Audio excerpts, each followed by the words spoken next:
Imagine being pulled from your home in the middle of the night. No warning, no chance to say goodbye. Just the sudden, terrifying realization that your life is no longer your own. That was the reality for a young woman named Esther. She had no royal blood, no fortune, and no influence. She was a Jewish exile, living quietly among her conquered people in a foreign, desolate land, miles away from the home her ancestors knew. Then, a royal decree shattered that quiet existence. The king of the empire wanted a new queen. Across the provinces, the empire's machinery ground into motion. Guards rounded up young women, stripping them of their families and their familiar routines. Esther was swept up in this draft. She didn't volunteer, and she certainly wasn't chasing a crown. She was simply a captive of a chaotic world. We often think great historical journeys start with a bold, proactive decision. But some of the most profound stories begin when a person feels utterly powerless, trapped by circumstances completely out of their control. For months, Esther was isolated inside the massive stone walls of the imperial palace. Overwhelmed by the crushing scale of the empire around her, she prepared for an audience with the king, having no idea what her ultimate fate would be. Finally, her moment arrived. Out of every woman gathered from across the vast territories, the king selected Esther to wear the crown. From the outside, it looked like a triumph, but the heavy gold of her new life was a suffocating cage. The crown offered wealth, but it did not offer freedom.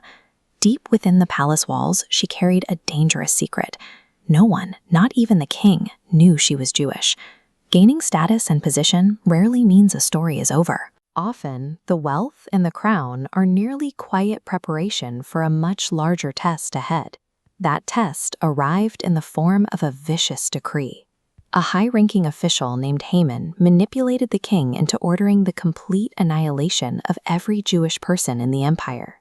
Instantly, her hidden identity became a terrifying liability. If she stayed silent, she would watch them burn. If she spoke up, she faced the same execution. She had one impossible option: approach the king uninvited to plead for mercy. By royal law, entering without a summons carried an automatic death penalty. Paralyzed by fear, she received a desperate message from her cousin Mordecai. He asked her a question that has echoed through history. "Who knows whether you have come to the kingdom for such a time as this?" The words landed with a heavy finality. Esther realized she could no longer hide behind the throne. Knowing it could very well mean her execution, she made her choice. Alone, she walked down the echoing hall toward the absolute authority of the empire.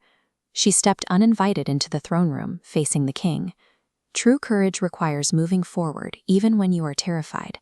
It means risking your own safety for a purpose far greater than yourself. The king extended his scepter. Her life was spared.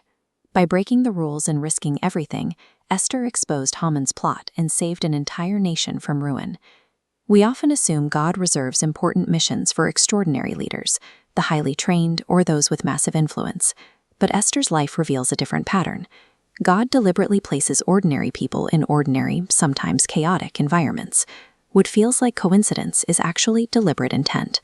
That mundane job, the neighborhood you live in, the challenges you navigate, they aren't accidental geography, they are preparation. You may never live in a palace or wear a literal crown, but your placement matters.